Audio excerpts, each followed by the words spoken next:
प्रधानमंत्री जी का पटना के धरती पर हम स्वागत करते हैं।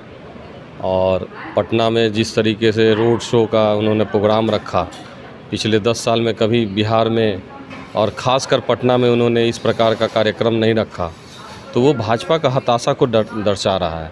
भाजपा पटना में बैकफुट पर खेल रही है। पिच मेरा है, हम बैटिंग भी कर रहे हैं और इस पर मजबूर आके मोदी जी को भी खेलना पड़ रहा है। जबकि पटना में आप देखे होंगे 6 विधानसभा के कार्यक्रमों को हमने किया। कोई भी हमारे सीनियर लीडर कांग्रेस के या वरीय नेता, हमारे संगठन के जो वार्ड प्रखंड के स्तर के लोग हैं जो जी जान से लगे हुए हैं, उससे मोदी जी हताश। एक तरफ मोदी की गारंटी है, दूसरी तरफ राहुल गांधी जी की मोहब्बत की दुकान है। कितना दोनों में मजबूती आप? मोदी जी की गारंटी 80 करोड़ को 5 किलो अनाज देना है। मोदी जी की गारंटी क्या बेरोजगारों को बेरोजगार रखना है। मोदी जी की गारंटी क्या मणिपुर पर हो रहे बलात्कार अत्याचार पर नहीं बोलना है। मोदी की गारंटी क्या है? मोदी की गारंटी झूठ के ऊपर पर्दा डालना। मोदी की गारंटी जनता को शोषण करना। मोदी की गारंटी 18% GST वसूलना है। कि हमारे देश में यहाँ पर एजुकेशन पे GST है, जबकि लंदन और दूसरे देशों में वहाँ शिक्षा पे एजुकेशन पे कोई GST नहीं है। इस पर क्या कहेंगे? बिल्कुल, मैं तो यही बोलना चाह रहा था। अर्जुन सिंह जी ने कांग्रेस सरकार में उन्होंने पिछड़ों अति पिछड़ों दलितों पर हायर एजुकेशन पर 27% जो फ़ीस की माफ़ी की थी। मोदी जी क्या कर रहे हैं? मोदी जी एजुकेशन को इस लेवल पर ले गए हैं कि अपर मिडिल क्लास को भी अपने बच्चों को वहाँ पढ़ाने में मुश्किल हो रही है। मोदी जी इस चीज़ को सुनने के लिए नहीं तैयार हैं। मोदी जी का रोड शो में अरबों रुपया जो खर्च हो रहा है, मोदी जी अपना जो 12 करोड़ का कार, 8,000 करोड़ का हवाई जहाज़, वही दिखाने के लिए रोड शो में आते हैं। गरीब जनता के बीच अपनी अमीरी, अपने सूट बूट, अपनी रईसी, उसी को व्यथा करने आ रहे हैं। अगर ये मोदी जी गरीबों की बात रखते तो 12 करोड़ का गाड़ी, रोज़ 5 बार सूट बदलना, वो न करके जयप्रकाश नारायण, कर्पूरी ठाकुर जैसे नेताओं का अनुकरण करते हुए, जो अपना कपड़ा जब धोते तो आयरन भी नहीं करते थे, जनता के बीच उस तरह सामने जाते। देश की युवाओं को नरेंद्र मोदी जी राम मंदिर जैसा एक सौगात दिया है। उनको पूजा करने के लिए, उनकी आस्था को बढ़ाने के लिए राम मंदिर का उन्होंने बहुत धूमधाम से और बहुत विशाल तरीके से उद्घाटन किया है। इसके कारण पूरी युवा तो उनके साथ है। मुझे तो बिल्कुल इस बात से, आपके बातों से मैं सहमत नहीं हूँ, क्योंकि मोदी जी 22 जनवरी को राम मंदिर का उद्घाटन अपना कारोबार करने के लिए, चुनावी कारोबार करते हैं। हम लोग राम के पुजारी हैं। हमारे पूर्व प्रधानमंत्री राजीव गांधी ने राम मंदिर का जाके वहाँ ताला खोला था।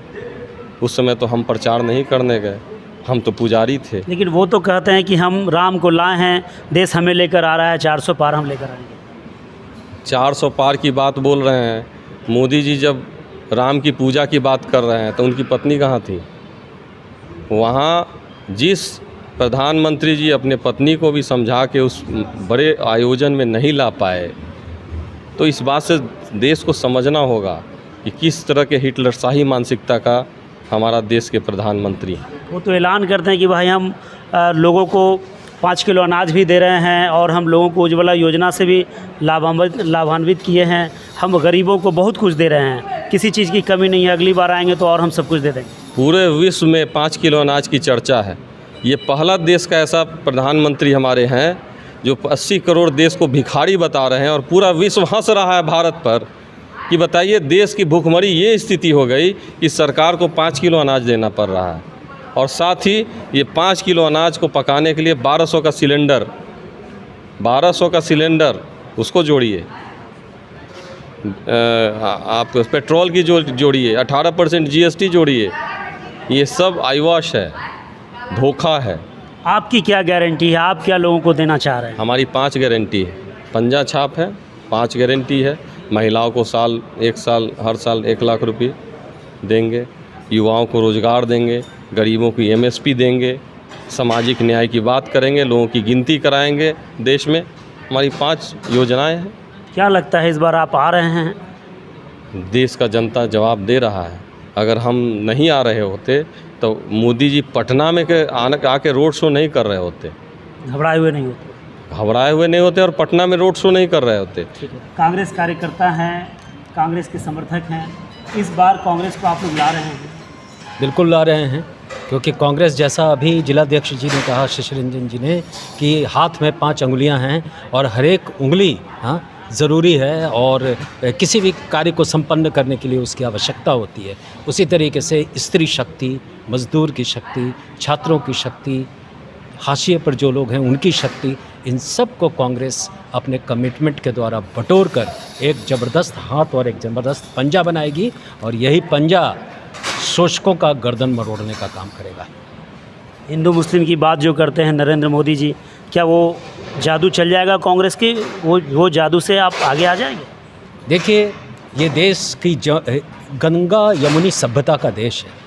ये देश में इस देश की मिट्टी में और इस देश की स्वाधीनता की लड़ाई में सभी वर्ग, सभी समाज के लोगों ने अपनी भूमिका निभाई है।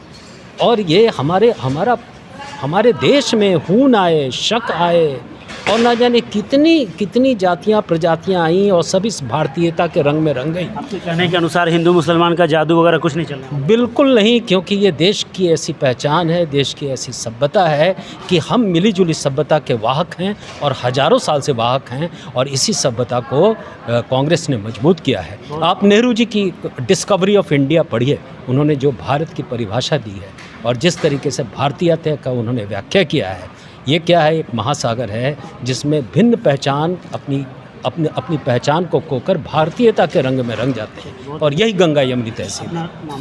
मेरा नाम निशांत करपटने है, मैं मुख्य प्रवक्ता पटना महानगर जिला कांग्रेस।